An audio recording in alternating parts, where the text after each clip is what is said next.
Bertemu lagi di channel Saham Profitku. Apa kabar pemirsa? Saya berharap pemirsa dalam kondisi sangat sehat walafiat. Hari ini 27 November, hari Rabu, kita belajar sekali lagi tentang pemahaman bagaimana pola perilaku big money. Di sini kami beri judul akumulasi big money. Apakah melalui proses antrian beli atau KHK? Namun sebelumnya disclaimer on. Jadi apa yang kami sajikan ini Anda bisa analisa sesuai dengan profil trading resiko dari masing-masing individu dan di akhir acara ini kita akan memberikan dua sampel ya sesuai dengan judul ini antri atau HK ya. Sekali lagi disclaimer on ya. Saya minta kepada pemirsa juga untuk menganalisa kembali sebelum mengambil keputusan beli atau tidak atau sekedar belajar bersama-sama dengan kami. Nah, namun sebelumnya pemirsa kami minta peran serta pemirsa untuk melakukan subscribe terlebih dahulu, lalu lebih bagus ketika mengaktifkan komentar, memberikan pertanyaan ataupun saran ataupun apapun yang sehubungan dengan topik yang kita bahas di saat ini. Nah, pemirsa, ini judulnya sekali lagi akumulasi big money. Itu dilakukan secara antri atau HK. Jadi ini sangat menarik bagi yang mulai terjun ya di dalam bursa persamaan ataupun yang sudah lama tetapi hanya bersifat ikut-ikutan. Nah, kita akan membuka sebuah lembar yang sangat menarik supaya pemirsa mengetahui sebetulnya Big Money itu melakukan akumulasi itu dengan cara antri beli ataupun hajar kanan. Jadi hajar kanan adalah sebuah singkatan secara deskripsi panjang adalah membeli dengan uang EDN dengan harga di atas harga pasar atau membeli saham di base offer itu disebut HK atau hajar kanan. Kita kembali ke topik yang ini. Saya buka Excel ya untuk membantu ya. Sebelum kita membuka sebuah order book ya, kita akan mempelajari apa itu siklus daripada market maker. Siklus big money ya. Nah, kita tahu ada fase akumulasi di mana kecenderungan harga sideways itu ada garis merah kalau pemirsa lihat ya. Nah, ada garis merah sideways, mereka melakukan akumulasi. Setelah dirasa itu cukup dengan dana besar, maka Big Money selanjutnya melakukan satu markup. Markup ini metodenya banyak.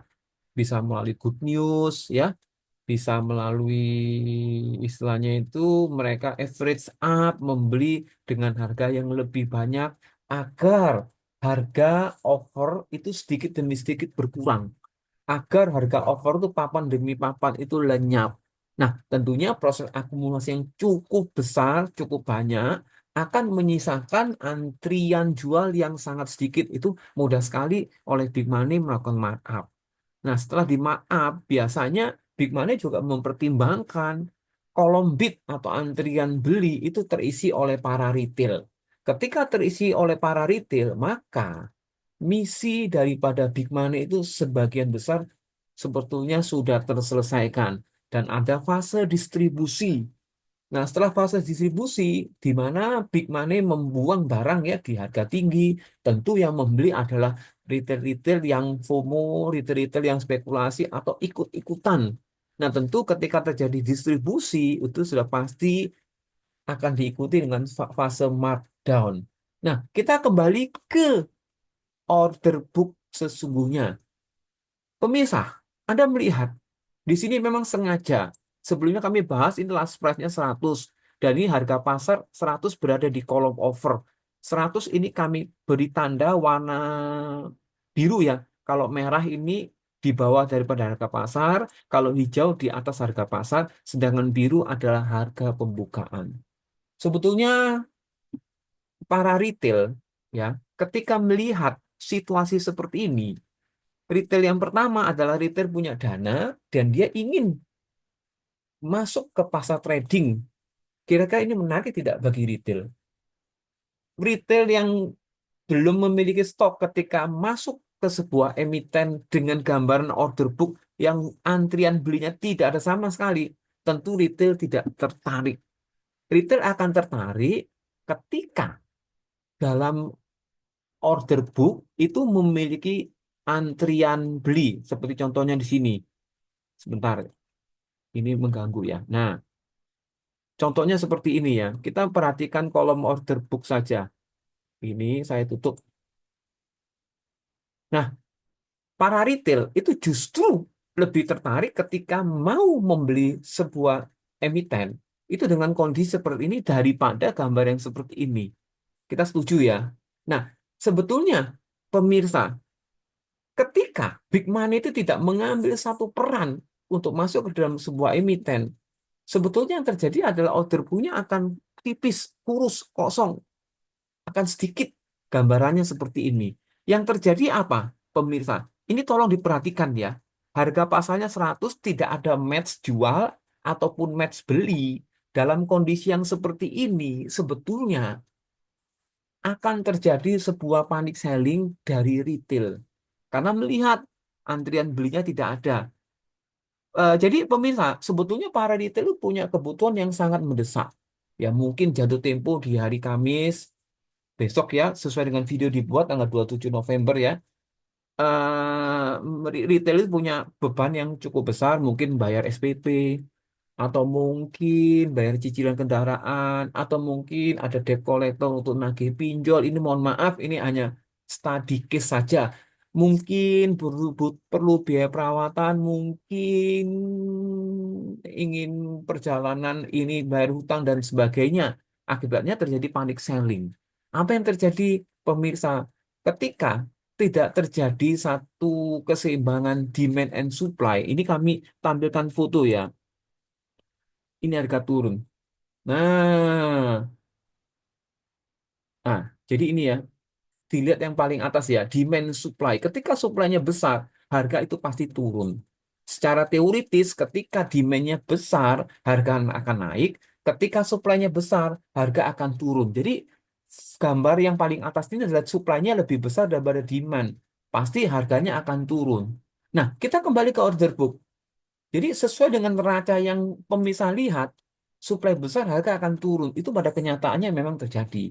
Ketika ini terjadi dalam waktu yang terus-menerus ya, nanti akan terjadi komposisi seperti ini. Ini kita lihat pemirsa. Ya, tentu ini juga berkurang. Yang terjadi sebetulnya adalah menyeramkan. Nah, ini pasti terisi, katakan 700 lot ya. Ini asumsi saja ya. Nah, jadi harga pasar 100. Sedangkan base offernya 99. Ini cukup menarik ya. Base offernya 99 tetapi harga pasalnya 100 ya. Kita lanjutkan. Ini ada satu hal yang menarik sekali. Apakah ketika di HK yang match itu ada apakah 99 atau 100, mungkin pemirsa bisa isi komentar ya. Nah, ketika antrian beli tidak terisi sama sekali, ini cukup cukup cukup mengganggu. Maka harga akan turun seperti ini. Anda perhatikan di sini. Bit ini akan kok lot ini akan kok diisi oleh antrian jual ya. Nanti harga akan semacam seperti ini. Nah, ketika ini dibiarkan terus-menerus yang terjadi, pemirsa, harga akan turun semakin dalam. Nah, menarik ya, betul ya. Wah, ini kita isi di sini. Ini katakan 1.200. Jadi terjadi sebuah panic selling. Dan ini kita belum bercerita tentang match. Nah, apa yang terjadi ketika terjadi seperti ini? Harga akan turun ya. Jadi sebetulnya ketika big money tidak masuk ke sebuah emiten, sudah pasti harga akan turun dengan sendirinya. Nah, yang kami simpulkan di sini adalah seorang big money, dia menentukan harga akumulasi. Nah, kita kembalikan ke posisi semula. Atau mungkin kita lihat gambar di sini ya. Nah, ini adalah harga pasar 100 ya, seimbang ya, seimbangnya. Sebetulnya ada sebuah ini ya, siklus, kita kembali. Mereka Big Money melakukan akumulasi pembelian stok di harga bawah. Dalam hal ini kita ambil asumsi Rp100 ya. Jadi 101 ya, karena harga ada di sini. Atau kami balik saja. Kami balik supaya lebih jelas ya. Hmm. Contoh X, contoh B. Oke, seperti ini ya. Asumsikan seperti ini ya. Harga 100 berada di over. Nah, sebetulnya di sini ada keseimbangan antara jumlah bid dan jumlah over. 28.000 dan 28.000. Kita di sini memberikan sebuah gambaran, saya silang. Neraca keseimbangannya seperti ini. Harga sideways. Nah, di sini demand dan supply itu sama-sama seimbang.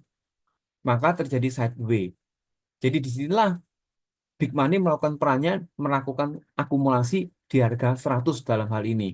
Nah, di sini kami membuat catatan di sini supaya pemirsa bisa jelas ya. Misalkan Big Money melakukan pembelian di atas harga pasar atau pembelian menggunakan RDN uang tunai pastinya ya, di harga over atau base over, maka yang dikumpulkan oleh Big Money adalah jumlah lot di harga 100. Ini contoh saja. Yang terjadi apa? Ini akan hilang.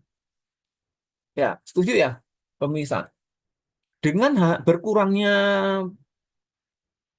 lot demi lot di over atau menipis atau bahkan habis, maka kecenderungan price-nya ini akan terisi oleh kemungkinannya banyak.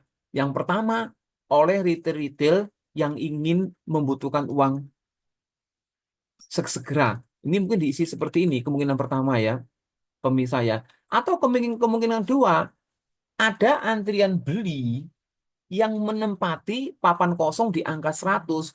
Jadi siklusnya dia akan seperti ini. Ini kita turunkan kembali. Nah, ini akan 100. Ini harganya biru ya. Kita kasih warna biru. Ya, ini akan naik pemirsa. Nah, jadi ketika Big Money melakukan akumulasi secara terus-menerus, ini dibeli lagi. Ini match ya, 101 ya. Ini akan kosong, sudah pasti. Ya, begitu papan base over kosong, ada kemungkinan ya, itu diisi oleh pertama oleh retail-retail yang membutuhkan uang bisa diisi seperti ini. Atau ketika tidak ada retail, bisa saja terisi oleh kolom bid. Kalau terisi kolom bid yang terjadi adalah begini. Ini 101. Bisa melihat apa yang kami sajikan. Nah,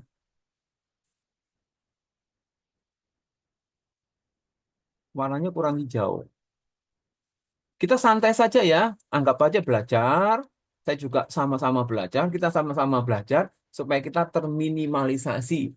Nah, dari informasi di sini sebetulnya harganya sudah bergerak ke 102. 102 ya. Ini base offernya 102. Berarti, nah, jadi apa yang terjadi ketika Big Money itu melakukan akumulasi secara terus-menerus. Ini akan terjadi yang di mana keseimbangan neracanya bukan seimbang lagi, tetapi nah, harga akan naik karena demand-nya lebih besar daripada supply. Ketika Anda melihat di sini totalnya sudah 15.000 total offer, sedangkan total bid-nya adalah 28.751. Harga akan pasti naik. Yang jadi pertanyaan sekarang, pemirsa, ketika Big Money belum melakukan akumulasi yang cukup, baru sedikit. Ini kalau saya lihat total yang dilakukan akumulasi baru segini, kita total ya.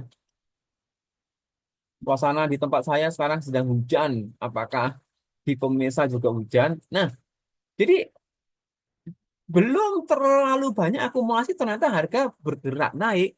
Nah, inilah yang harus menjadi perhatian kepada pemirsa bahwa biasanya big money itu akan menyimbangkan antrian supply dan antrian demand supaya tidak melonjak. Karena apa proses akumulasi itu belum dalam tahap final atau belum tahap selesai.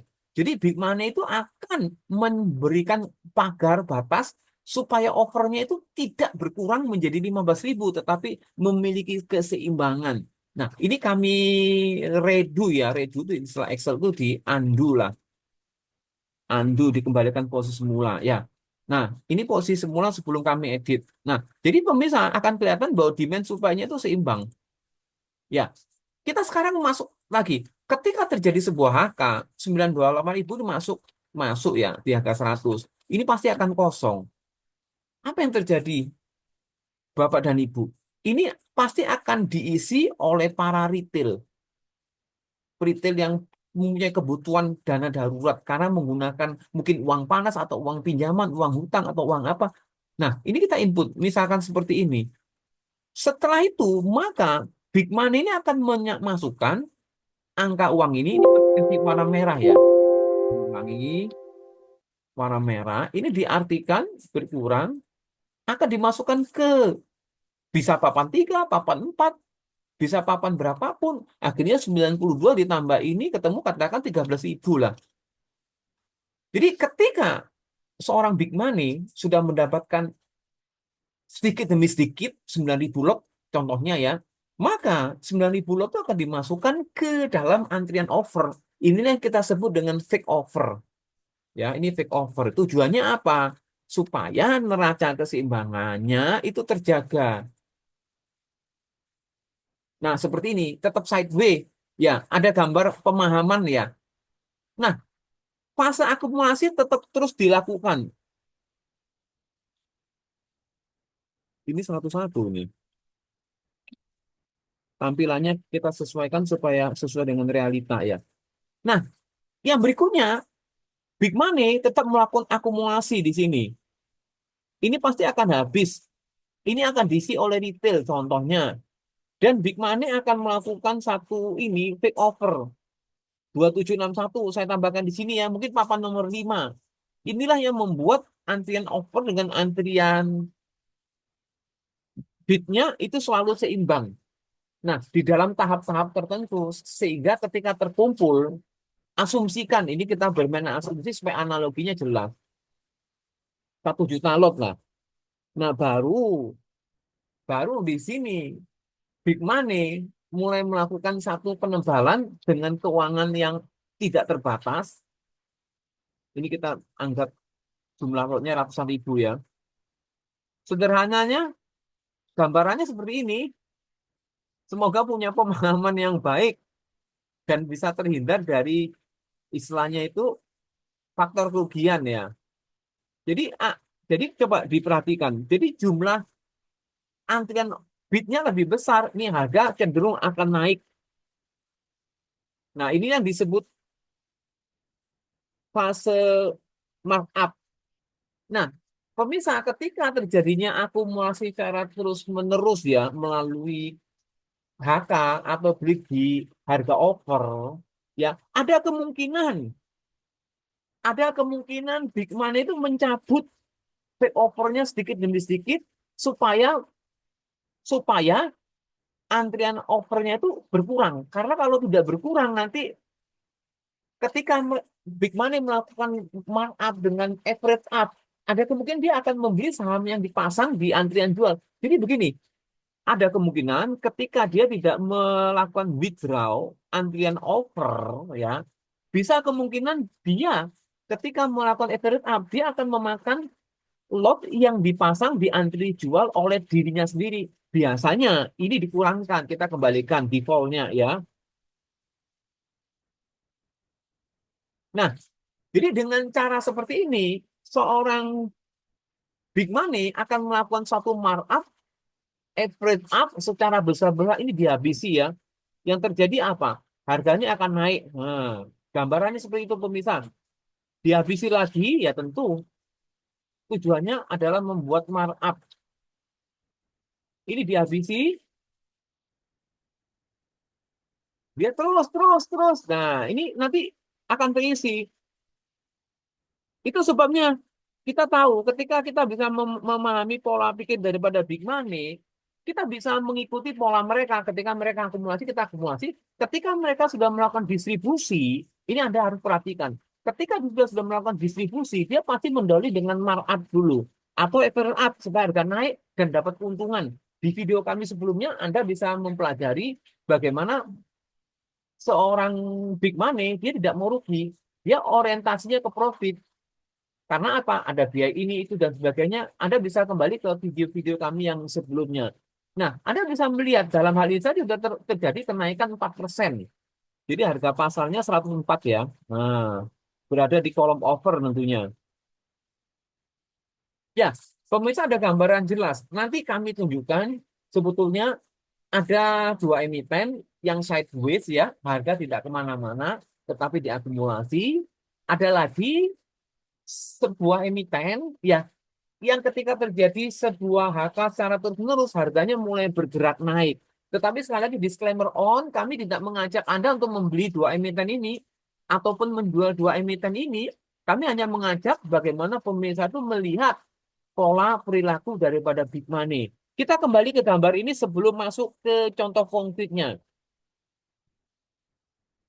Jadi ketika mereka melakukan markup sesekali, ya mungkin ya cukup kerap sekali seorang big money melakukan average up atau membeli harga over berapapun, yang dimaksud berapapun ya tentu jumlahnya sudah tinggal sedikit karena sudah bukan fase akumulasi.